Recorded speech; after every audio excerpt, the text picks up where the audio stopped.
Well, welcome everybody. Thank you for joining. Um, yeah, just a little bit more about me so you know where I'm coming from. I am a licensed clinical professional counselor. I have been in the field for 40 years. Um, I uh, I do a lot, have done a lot of different things in those 40 years.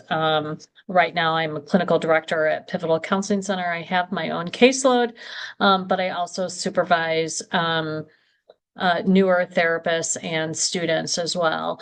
Um, so I will say that anxiety is the number one diagnosis that we deal with in our practice.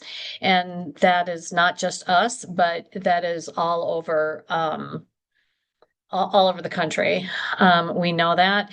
Um, I will say before I forget, there are a lot of good books on anxiety. There's lots of workbooks that people can kind of do with a therapist or on your own, a self-compassionate way to work through anxiety.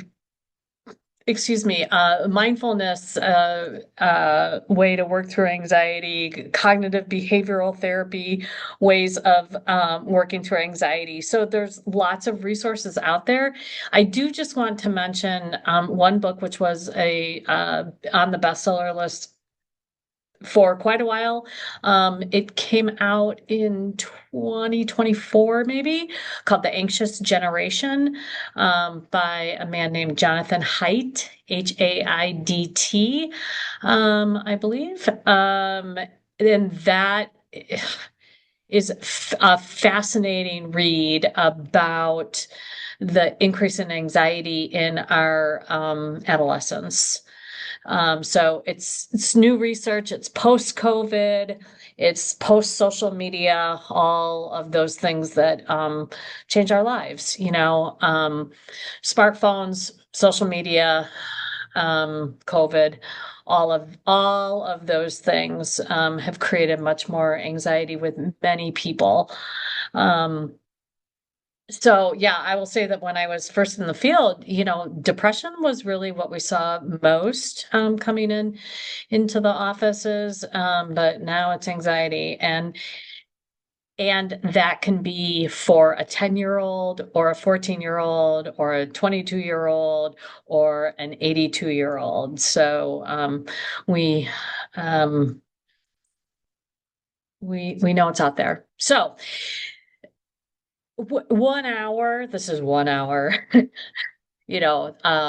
going to jam as much as I can into this 1 hour, but, please understand, this is not therapy. This is just some education that will help you, hopefully give you a few tools, but understand that it is something that you may choose to work with a therapist on, or like I said, get one of the workbooks that are out there and work with that. So, okay.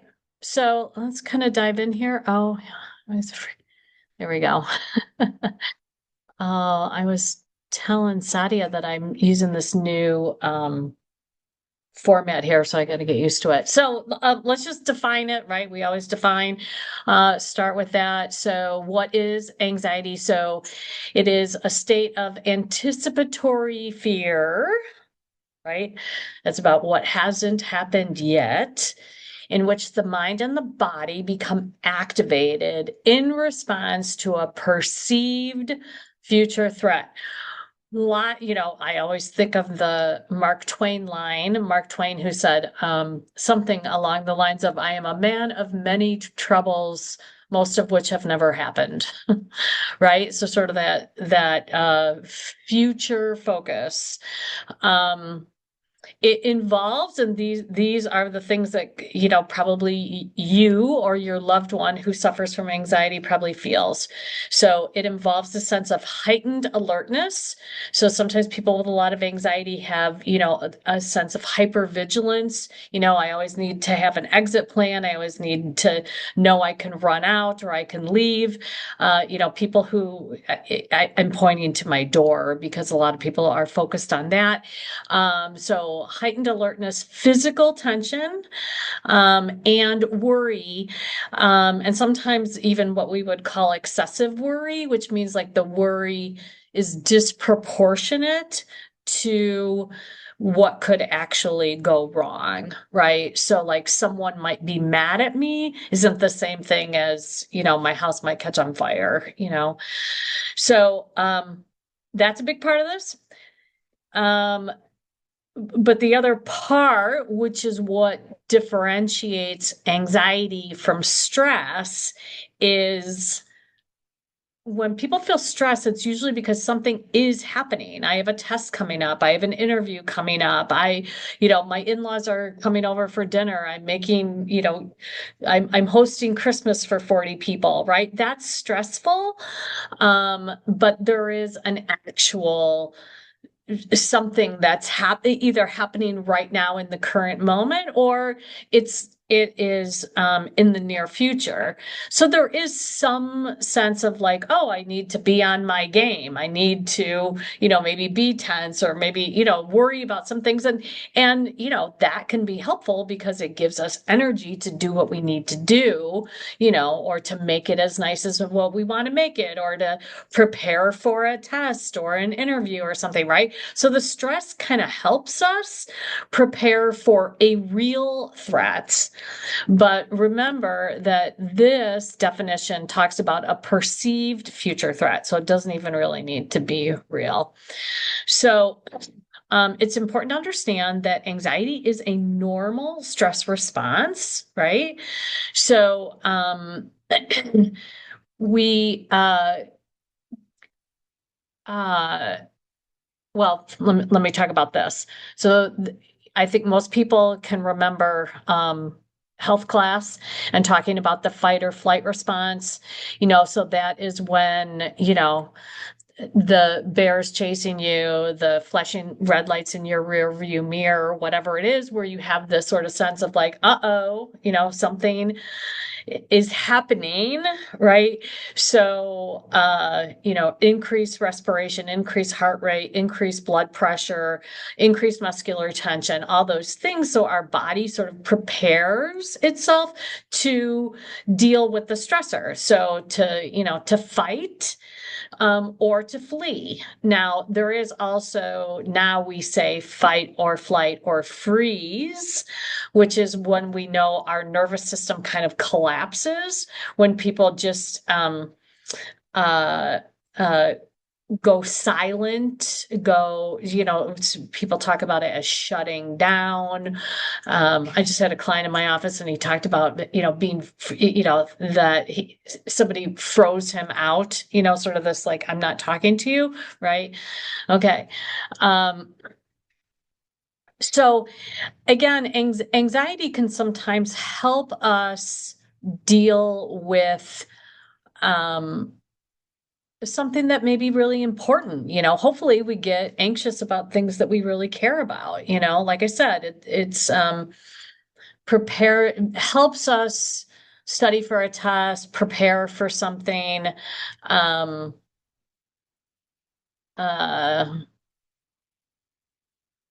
Sorry, my mind just kind of went blank. I'm sorry. But anyway, so it gives us energy to help us deal with something that we care about, right? Okay. So when does anxiety become a problem? So it becomes a problem when, first of all, when it becomes chronic. So that is, it doesn't matter what stress is there in front of us. I always feel this way. I always feel hypervigilant. I always have a sense of worry. I always have a sense of muscular tension. I'm always in the worst case scenario mode, right? I'm always thinking about what ifs, and the what ifs are always the worst case scenario, right? Like this terrible thing could happen, or this terrible thing could happen, or this terrible thing could happen, or this terrible thing could happen.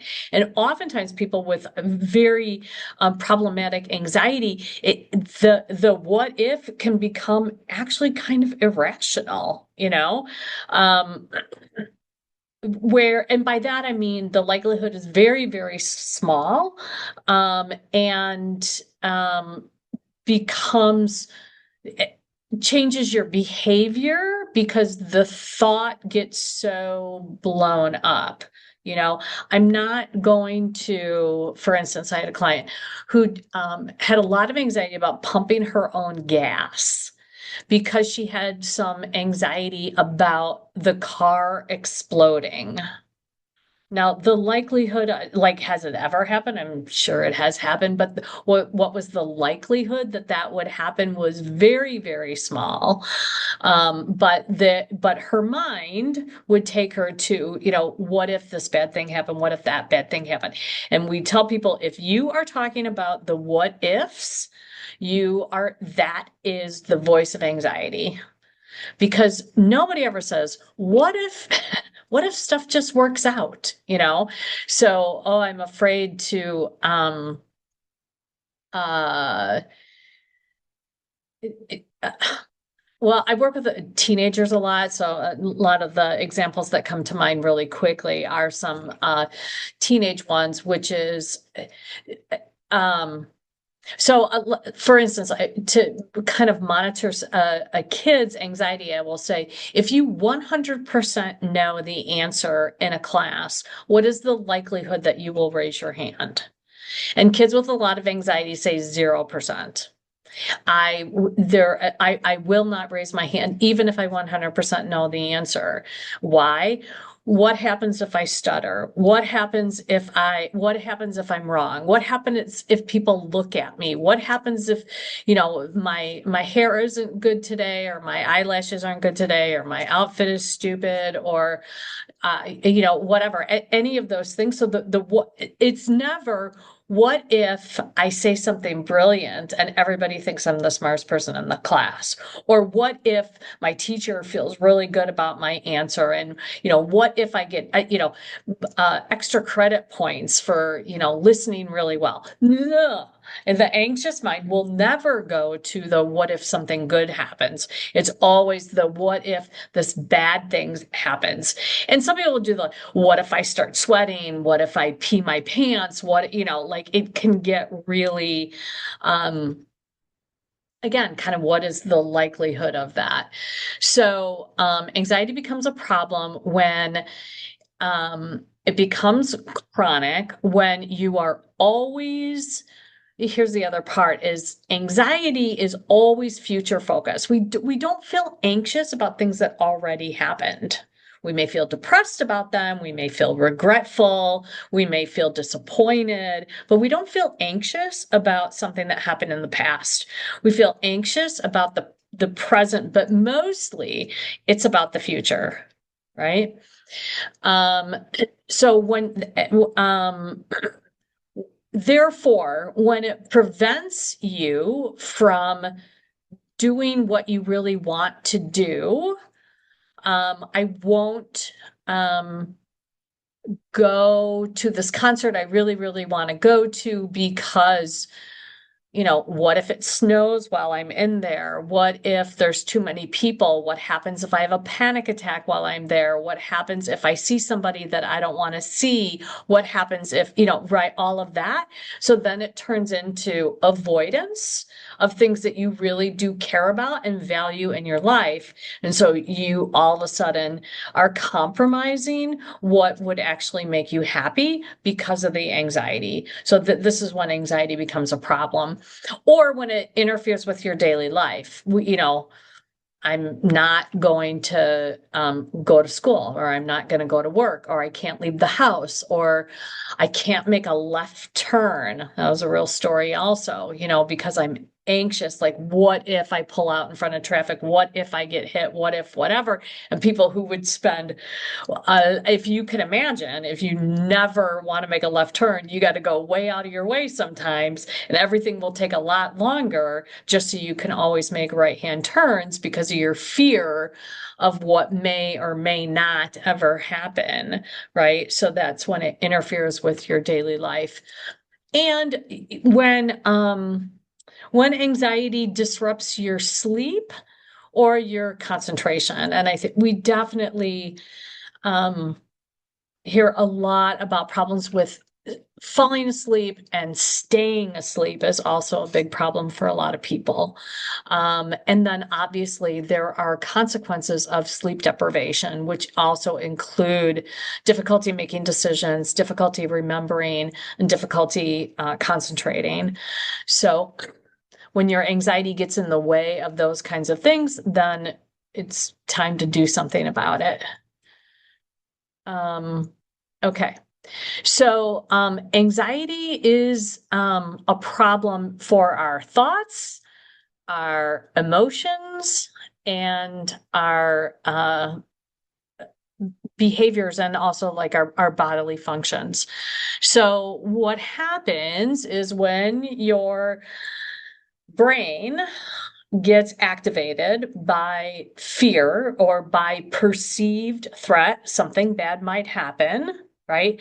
Then what happens is your brain releases into your system all kinds of stress hormones. The biggest one is cortisol, but also adrenaline, epinephrine, norepinephrine, all of these activating stress response hormones. They're called catecholamines.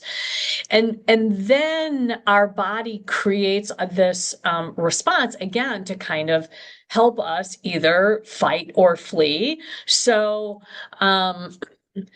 I kind of talked about this before, but the racing heart, the changes in breathing, the restlessness. So those all happen because of some very specific physiological response. So the tight chest or the tight throat. So a lot of people talk about that. This is really more when you're talking about what a panic attack feels like. So increased heart rate, increased blood pressure, increased respiration, that's all part of fight or flight.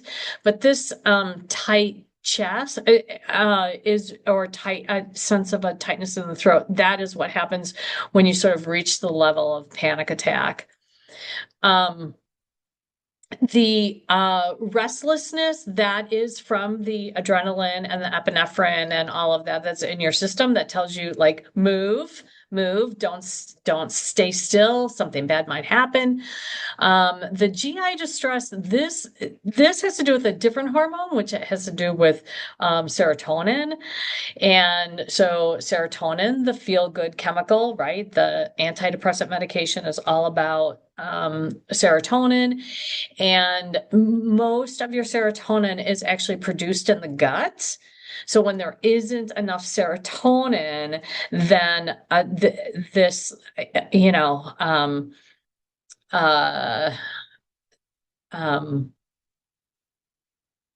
I can give these. I'm definitely somebody who feels it in my gut first, but a lot of kids will do that. People will talk about, oh, before this big, um, whatever, a big meeting, a big conversation, a big party, a big, it's some social situation in which I believe I'm going to be judged, then people throw up or they have diarrhea or, right, any of those that's that GI distress, because the anxiety interferes with the production of the serotonin, which is the feel good chemical, right? So anxiety does impact the body as well. So I think I did just kind of talk about all those things. So what we know is that the way that people try to deal with their anxiety often makes things worse. And I'll talk more about this, but when people want to try to resist the anxious thoughts, that typically makes things worse, because what we resist persists. Some of the anxiety teachers will talk about, telling somebody, don't think of a pink elephant. Do not think of a pink elephant. Do not think of a pink elephant. And you're probably all imagining a pink elephant, right? So when you tell yourself, don't be anxious, don't be anxious, that's a stupid thought. I'm stupid for thinking this way, then that typically doesn't work at all. Avoidance again of things that you really do care about. I want to participate, I want to go to this party, or I want to go to this concert or this ball game or whatever, but I'm afraid, right? So a lot of times people will avoid doing things that they really care about, which oftentimes really creates a lot of isolation. Social anxiety is way, again, I really blame COVID for this. For the people who are already socially anxious, they loved COVID, right? They're like, oh, I waited my whole life for this to, have no ball games and no concerts and no weddings and no big parties and no big family events, so, these are the people who talk about being peopled out, right? Who will choose to or seek comfort in isolation. But what we know is that anxiety is very much helped by what we call co-regulation. So when somebody is and there's a fine line here between that avoidance and then what's right underneath it about seeking reassurance. But sometimes the support of people, the alternative point of view, those kinds of things can be very helpful. And so when you isolate and deny yourself that opportunity for being able to co-regulate with somebody who is less anxious than you, I'll tell you, I have a therapist friend who she definitely has a lot of anxiety, and it's so interesting because she has reframed it so she calls it her good imagination, because she does the what if scenario that gets this 0.0001% chance of that thing happening, but she's very creative or has a great imagination and can imagine those things like instantaneously. It's like things I would never think of. But now she is engaged to this man who's like very calm. And so now when she talks about things, she says, no one's going to die. No one's going to die. It's going to be fine. And I know that this is partially because she is now co-regulating with him, who helps to ground her, frankly. So perfectionism, this is part of the thinking error, like if I make one mistake, I'm a complete and utter failure. It must be perfect. Or I can't do it at all, never mind. So these are again, the kids who will, get a B on a test. And it goes from, if I get a B on a test, then it's going to lower my grade point average. And then I'm not going to get into a good school, a good college. And then I'm not going to get a good job. And then I'm going to be homeless. And I am not kidding you. In 15 seconds, we went from a B on a test to homelessness. Right. So, and that's because it wasn't an A, so something terrible was going to happen. Right. So self-medication, we certainly know that well, first of all, cannabis use is way, way up. Interestingly, there's been a lot that came out just very, very recently about how alcohol use in general is down in the US, but most people believe that's because of legal cannabis. So we definitely hear about a lot of people who use cannabis as a way to help manage their anxiety. it's one of those things where for a lot of people, it actually increases their anxiety. So then they say, I'm taking this to manage this anxiety that I have, but actually they haven't. And then they become psychologically dependent on it. And then they don't realize that actually when they stop the cannabis, sometimes it actually helps the anxiety. But certainly we know that a lot of people use alcohol and sometimes to excess as a way to moderate their anxiety or for certainly social anxiety, right? Oh, I have to have a drink before I go out. I have to have a drink in my hand when I'm with people. Yeah. So that can become problematic, right? Um, the seeking reassurance, this is about um, what we know for people with anxiety, reassurance is a bottomless pit. So we definitely, I worked with a guy who had so much anxiety about how he was perceived. And so he would go out with friends, have a good time, then come home. Oh my God, did I say something stupid? Are they mad at me? Do they like me anymore? And so literally then it would launch into phone calls and text messages.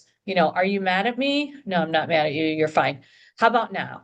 How about now? Are you sure we're okay? Because I feel really badly about what I said. I think that maybe you might have misinterpreted that. Maybe you don't like me anymore. Maybe you thought that was a stupid thing I said. Maybe you were offended by that. And so there's lots and lots of like, tell me it's okay, tell me it's okay, tell me it's okay, tell me it's okay. And so for people who are constantly kind of trying to act as that buffer, what we know is that they're never like, okay, good. Okay, I believe you. That wasn't stupid and you still like me. Because the anxious brain kind of keeps going and uh, worrying, right? Um, So, we definitely, when we're working with people, we want to get them to actually stop that. Now, again, like I said, we don't want people to isolate or avoid connections with people that they care about. And we want people to have somebody, a steady force, but only when it actually helps. And so a lot of people seek reassurance and it doesn't help. It just, how about now? How about now? Are you sure? Are you sure? Are you sure? So that's when it becomes problematic. So we know that anxiety is impacted by very basic things like nutrition, like sleep. Sleep is huge, right? People who are sort of chronically sleep deprived have more anxiety. Um, and the I worked with this woman once, and she was just on edge. She was just agitated all the time, created problems in her relationships. She had a lot of anxiety. And come to find out that she drank about 2 pots of coffee a day. So caffeine consumption is something that is absolutely an enemy of somebody with an anxious brain because again, you're always kind of have that edginess or that irritability, which uh, sets you up for some of the bodily sensations, right? Of increased heart rate, increased respiration, all those kinds of things that can make you feel more jittery. And then it's like, well, what is this? Then the brain registers all that as anxiety, which then creates these other thoughts when in reality, it could absolutely be caffeine intoxication. There is actually such a thing. Um, So we kind of talked about this. Anxiety can backfire. So, all right. So what do we do? What do we do? How do we manage our anxiety? This part that probably all of you joined for. So there's two different approaches that we use to help people with their anxiety. One is what we call a top-down approach. And so by that, I mean we actually focus on the thoughts and the cognitive processes that start the anxious process, right? So we'll start by focusing on the negative thoughts that people have, which oftentimes are based on negative core beliefs like I'm not good enough, or everybody must love me all the time, or if I make one little mistake, I'm a complete and utter failure. Some of those, like black and white thinking, or overgeneralization, or catastrophizing, some of those, what we call cognitive distortions. Excuse me. So we can start there. That's a top-down approach. The bottom-up approach is when we actually start with the body. So you can use the mind to calm the body. You can also use the body to calm the mind, right? So there's two different ways of going about this. Some therapists focus just on one or the other. And some use a combination of both. So one of the most basic bottom-up approaches is the breath. Okay.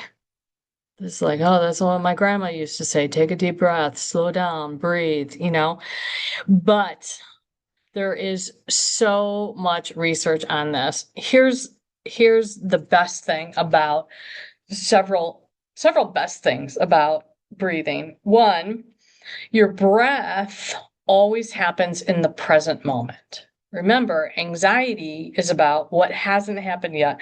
Anxiety is about the future.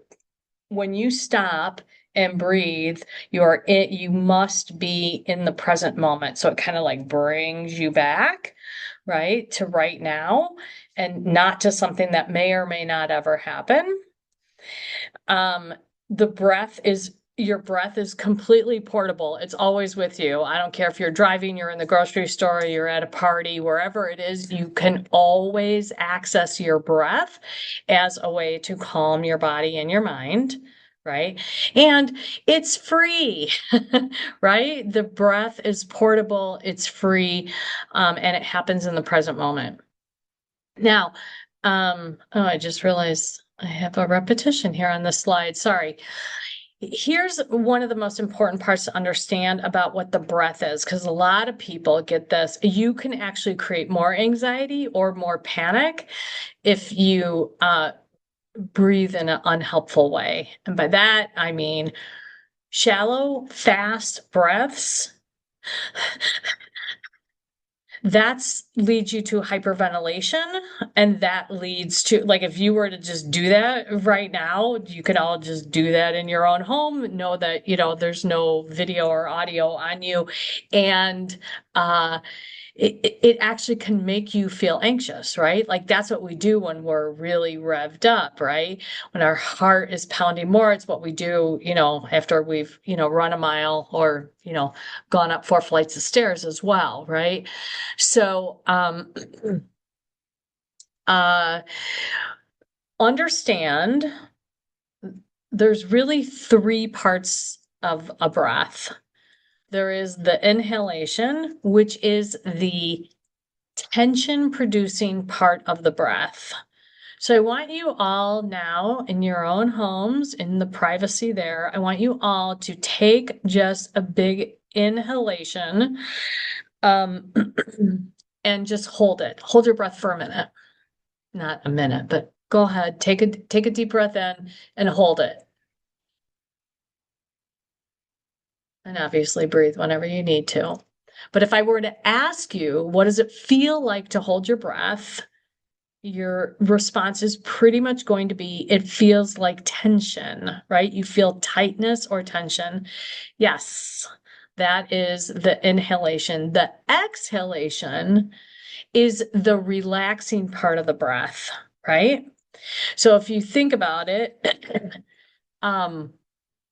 This is real. So people who smoke think that it's the nicotine that calms them, but really it's the exhalation. And for those of you who smoke or are ex-smokers, you think about it, it's not that inhalation. And I am an ex-smoker and it's been 25 years. And I still, whenever I talk about smoking, I always, it's the muscle memory there.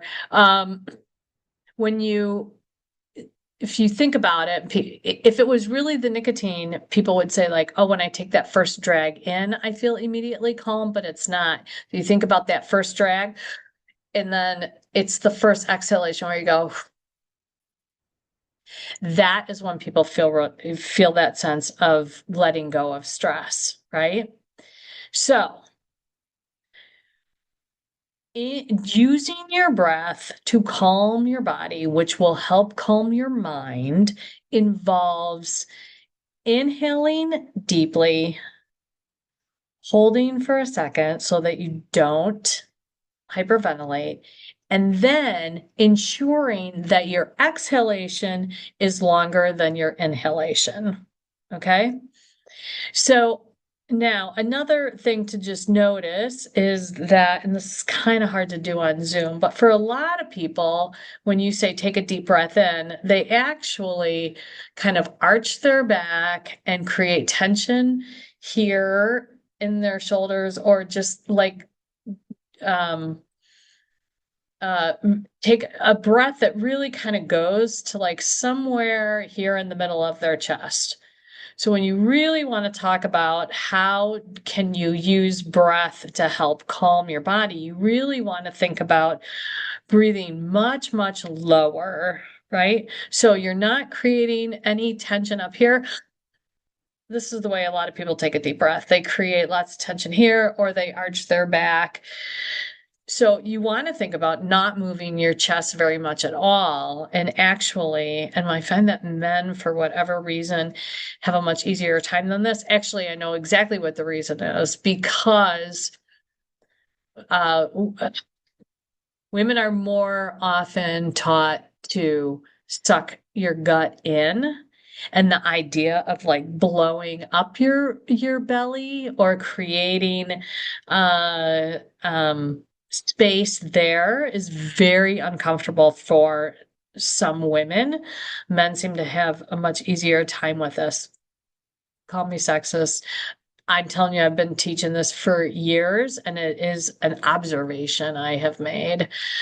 But you want to actually, and the way that we help teach people how to breathe is by saying, and you can all do this now, put one hand on your chest and one hand on your belly. And when you breathe, you want to see if you can actually make the hand on your belly move without creating a lot of action here at the top of your chest, let's say from the chest up. But can you actually inhale so that you can actually think about maybe like your stomach's a balloon and you're kind of blowing that up, right? And then exhale.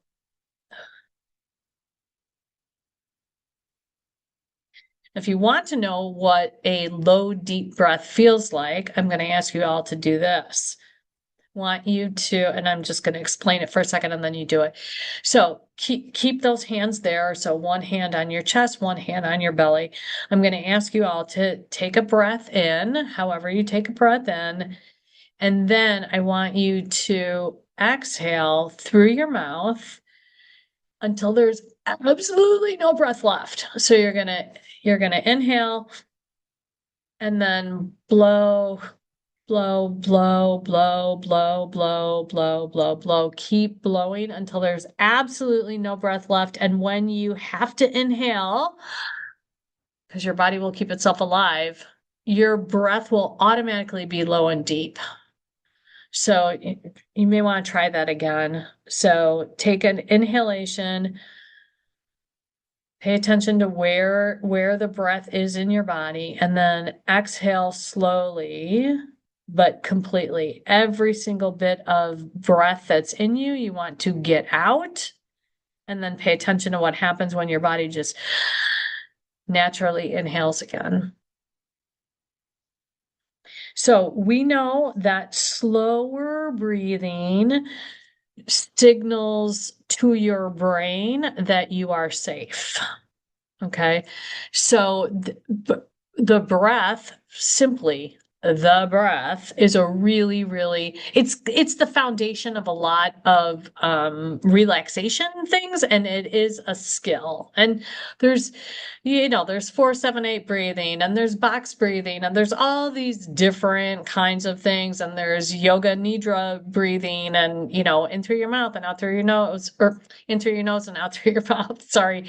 Yoga nidra does, right nostril, left nostril, there's all different things. I'm not going to teach you anything in particular about that because there's different ways, but deep, low exhalation lasts longer than the inhalation. You just get that, period. I'm telling you, that is the basis of a lot of other relaxation techniques. Progressive muscle relaxation, Tai Chi, we breathe very intentionally in yoga, Pilates, weightlifting, right? All those things. There is where you are matching then a movement to either the inhalation or the exhalation. Oh, I gotta go faster. Okay. So again, when people feel anxious, almost always their nervous system is overactive, right? It is, operating up here when it doesn't need to, because you're not running away from a bear. No one's chasing you. You're not running into a fire or away from a burglar, most of the time. So, how do you ground yourself? So, a lot of this, again, this is that bottom up approach where you actually look at, we have people, okay, the brain is here, it's in the future. And so we ground ourselves by literally, I will have people focus on the feeling on the bottom of your feet.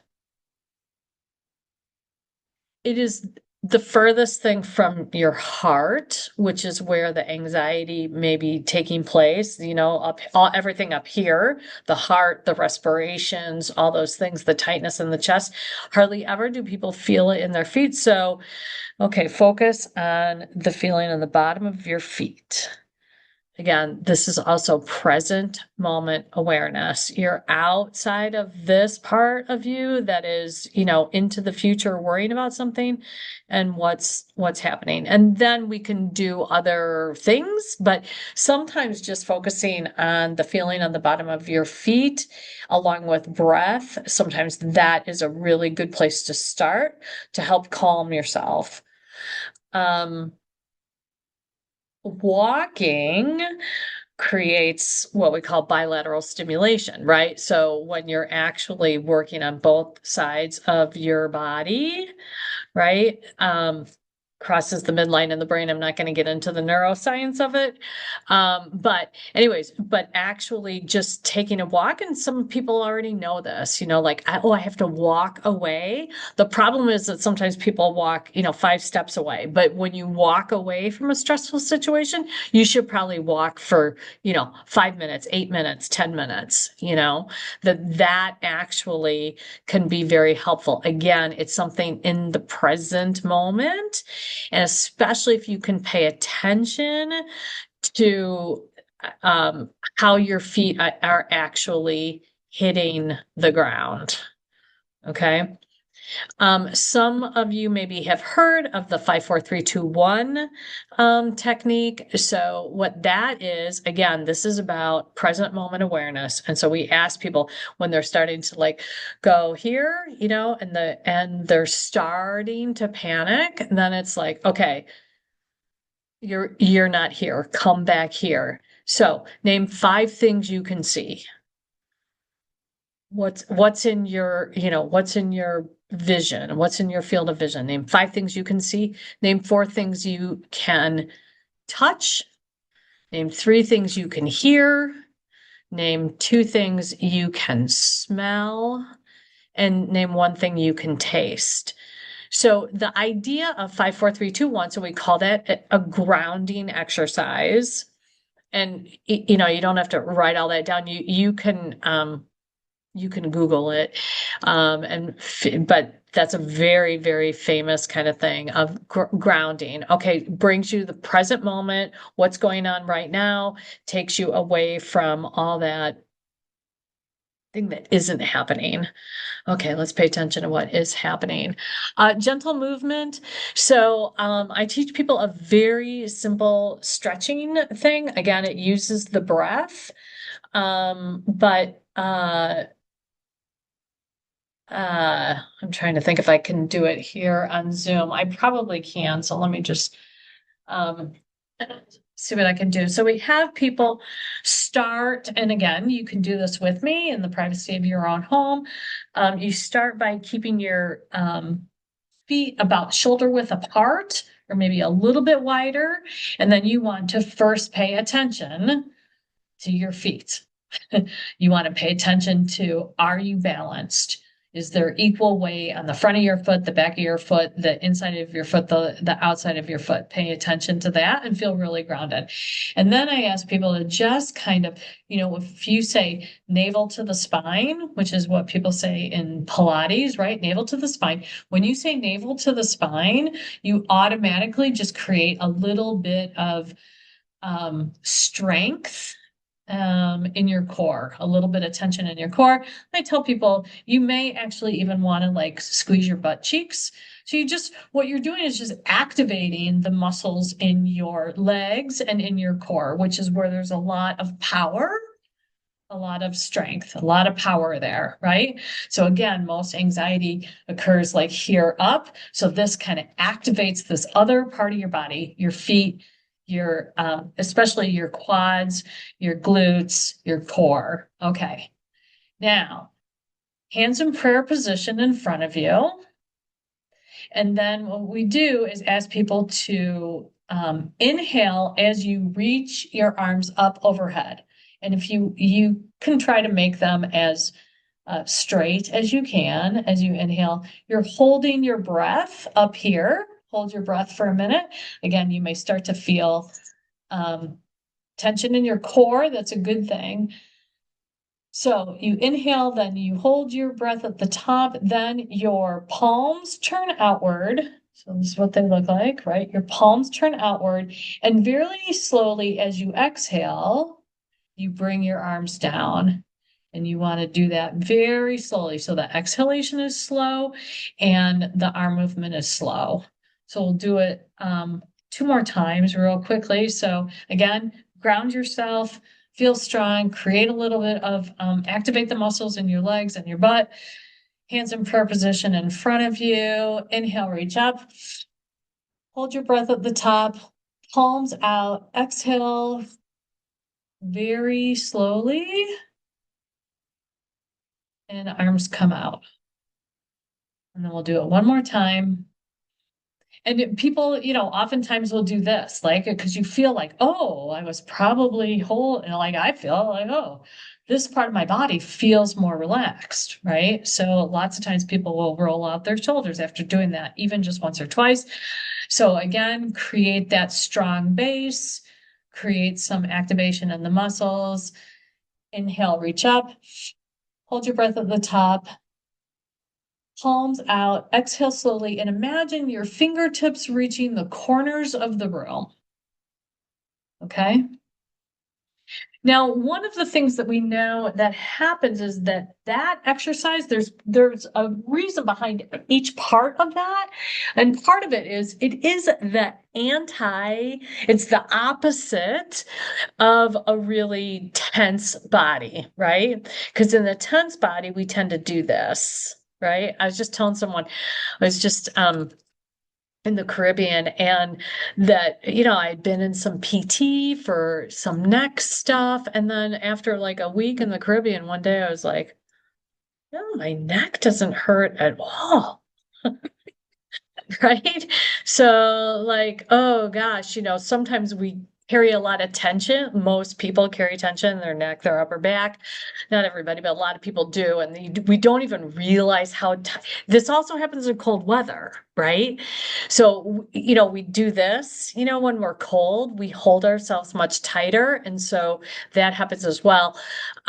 But so when you do this, you're creating the opposite action of this, right? You're also creating this open heart or open chest, right? So that is the opposite of a very tense body. Uh, uh, the tense body hold. Okay, so now we're going to talk about top down. Um, so when we understand what happens with these like anxious thoughts that happen, again, there is oftentimes this sense of urgency, like I need to do it, I need to do it now. There's this, and again, procrastination is a habit that we get into because guess what procrastination is? Procrastination is avoidance of something that we don't want to do, right? Which is very common in anxiety. And then we get into this sense of urgency. So we create more anxiety for ourselves. It often involves catastrophizing, which again is like the worst possible thing could happen, right? Where we overestimate the danger. So this is, the woman who thought that, every time she had to fill her car up with gas, that her car might explode, right? Overestimating danger. And this is the other part. So we underestimate our ability to deal with the stress, right? So it's not just like something bad might happen, but it's like, and then I'm going to poop my pants, or then I'm going to throw up, or then I'm going to pass out, or I'm going to freak out, or whatever, right? Any of those things. Like, again, we underestimate our own ability to manage it. But one of the things that we want to do in top-down techniques is we really want to work with the thoughts, because the thoughts create the emotions, which then creates usually the avoidance, right? So it is the thought, sometimes based on these cognitive distortions, right? Everybody must love me all the time. Okay, like no, nobody ever says that, but that can be a very unhelpful core belief that drives people's behavior and their thoughts, right? Like, oh my God, I said hi to her and she didn't say hi back, or she said hi to 16 other people first, or it looked like she wasn't really happy, or it took her this long to text me back, or, any of that kind of anxious thing. She didn't seem that happy to see me, whatever, right? Those kinds of thoughts can result from everybody must love me all the time. You see how that goes, right? That core belief that then generates all these thoughts of there's something wrong with me, right? And if you could just think about for just a second, how stressed out would you be if you really had that core belief of everybody must love me all the time? It's impossible, right? But some people have that. So when we work on this top-down approach and we're looking at thoughts, we're actually starting to create some space between you and your thoughts. So understanding that it's a mental event. It's not a fact. It's not a prediction. I'm going to poop my pants if I, stumble over a word in my speech or in my job interview, or when I'm speaking to this highly critical friend or my mother-in-law or whatever, right? So we want to get people to actually notice their thoughts without attaching to their thoughts. So there is this thing that we call cognitive diffusion. And instead of saying, I'm anxious that I'm going to make a mistake, we want to create some distance between you and your thought. So we start by saying, I'm having the thought. What did I just say? I'm having the thought that something bad might happen, right? So we just start to create a little bit of space again, because that is present moment awareness. So it brings you back a little bit instead of like, I might poop my pants, right? Or I might make a fool of myself, whatever that is, right? And that's already in the future. But if you say, I am having the thought that is happening right now, right? I am having the thought that something bad might happen. And then the next step is I notice that I'm having the thought that, right? So you're just creating more distance between you and your thought so that there isn't this like automatic emotion, right? So if I have the thought like, something bad might happen to me, I'm already starting to react. My body's starting to have a physical reaction to it. But if you create this, like, oh, I'm having the thought of that, I don't have to jack up my somatic response, my bodily response, with that same speed, right? So it creates a little bit of separation there. Now, some interesting things have happened recently. There's a bunch of different things you can do to create this cognitive diffusion. So you separate yourself from your thoughts. What? So the one that I put here is they say, "Oh, turn that thought into a silly voice, or the voice of a superhero, or whatever." And I will tell you that someone recently said, "Oh, whenever I have any of those negative thoughts of like something bad might happen, I think of this particular politician who pisses me off so much that I think, shut up. I'm not going to listen to that voice. So I thought that that was a really interesting sort of technique, if you think about somebody else. So instead of saying like, I might make a fool of myself, if I turn that into, the voice of somebody who I really despise, they're telling me that, I might make a fool of myself, I'd be like, shut up. Like, I'm not going to listen to you. So there's all different ways to do this cognitive diffusion, but this is a 1 hour presentation. So understand that anxiety comes in waves. Understand that anxiety won't kill you. Even a panic attack will not kill you. You think you are going to die, or you're dying, or you're having a heart attack, but you're not, and you won't die from it. The body will naturally return to its baseline. And for those of you who have unfortunately had panic attacks, you know that. And it lasts a certain number of minutes, and then it's over, and you're exhausted, but it's over, right? And the body just kind of like regains its equilibrium. So that like, oh, I'm spiraling out of control. It is helpful to remember that your body will return to baseline. Some daily habits that can support calm, consistent sleep, so important. Again, gentle movement, that may mean, stretching very simply. There's all kinds of different things that you could do. There's stuff that we can learn from Tai Chi. There's stuff that we can learn from Qigong. There's all kinds of things that we can do that just are helpful. The breath, regular meals. I think sometimes when people are anxious, we kind of have the overeaters or undereaters. So, treating your body well in that way.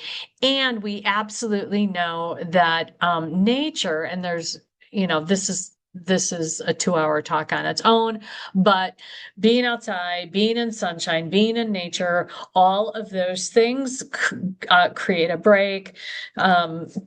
You can read about forest bathing. I mean, there's all kinds of stuff out there. Just trust me, that helps with vitamin D, helps with movement, helps with, if you think about most people, when you think about an experience of awe, most people, besides childbirth, that comes up all the time, they're going to say it was this this sunset, this sunrise, this wild animal, this the first time I saw the ocean, the first time I saw a mountain, the first, the Grand Canyon, like all of these kinds of things, most experiences of awe are created when we are in nature.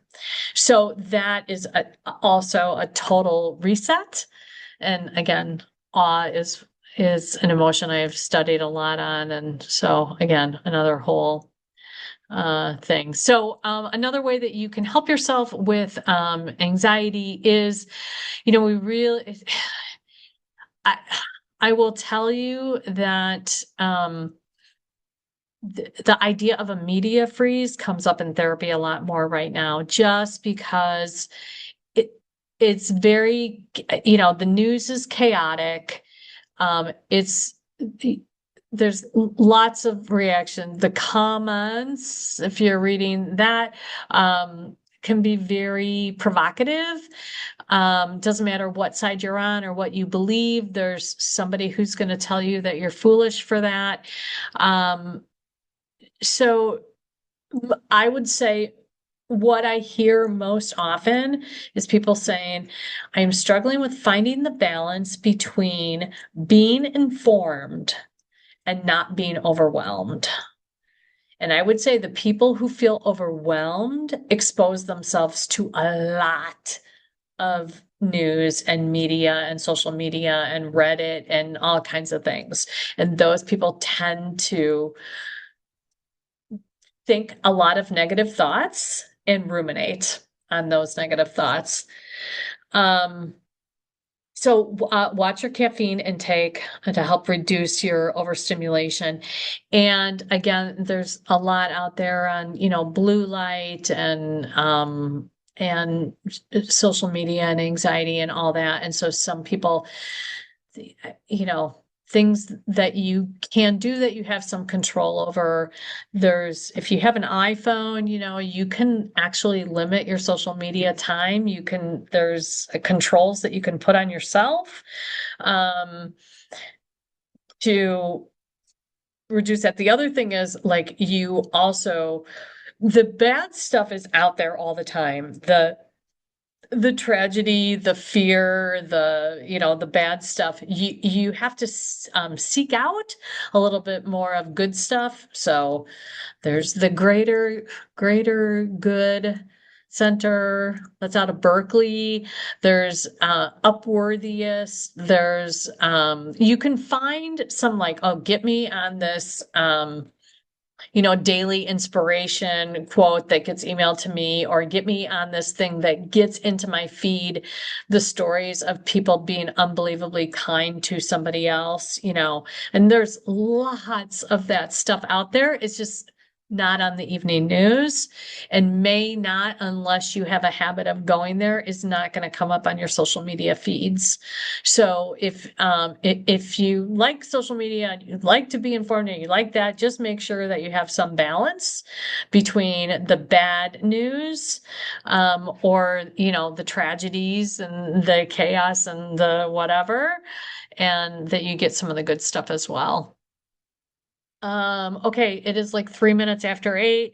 I just want to again, self-compassion, another big area of interest of mine, understand that we have to do progress, we have to focus on our progress and not on our perfection, because perfection is never an option. We are not perfect beings. And if we expect ourselves to be perfect all the time, we will always be disappointed. Be aware of your own self-talk, because again, this first one, reminding yourself, I've handled this in the past, because there is that part of like, this is going to be terrible, A, and B, I'm not going to be able to handle it. So reminding yourself of what you've handled in the past can be very helpful. And the I'm okay or I'm safe mantra. So for whatever, I've always had a little bit of fear of heights. I have noted, and my sister and I actually just connected on this recently. Both of us say that our fear of heights has gotten worse as we've aged.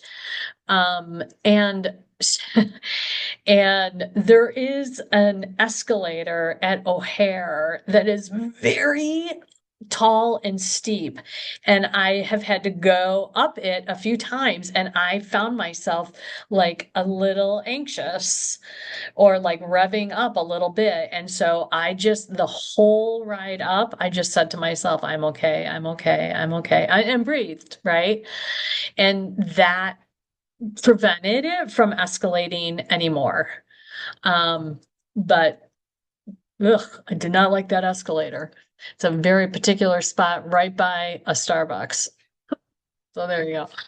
Anyways, okay, so when to seek professional help, if you are having often panic attacks, if you are having panic attacks often, that might be when it really interferes with your life or again your life's goals. I'm not like I won't go to school even though I really want to go to school, or I won't take this class, or I won't ask this person out on a date even though I really, really, really want to, I won't take any risk. Like again, these are people who, I won't, I really, really, really want to go to Europe, but I'm not going to get on an airplane, right? So, anytime it really interferes with a value that you have, you might want to seek professional help. That kind of goes along with this, right? Avoidance of things that matter. I do just want to say something about medication, and that is, so medication can be very helpful. I will tell you that there are the old anti-anxiety medications are this very specific class called benzodiazepines. There's a lot less prescribing of benzodiazepines because they can be addictive. There is a street value to benzodiazepines. They can be drugs of abuse. And the withdrawal is really terrible. So for people who do become addicted, even though that was not their intention, so there's a lot less prescribing of the benzodiazepines. However, there are other medications that are out there other classes of medications that can be very helpful with anxiety. And so if if you're at that point, or if the anxiety creates a lot of isolation, which then creates depression, that is definitely a time to seek out some professional help. And that is very common. So I think that's what I have for you. I'm not sure if any questions came up in the chat or in the Q&A. I don't know if anybody's still with me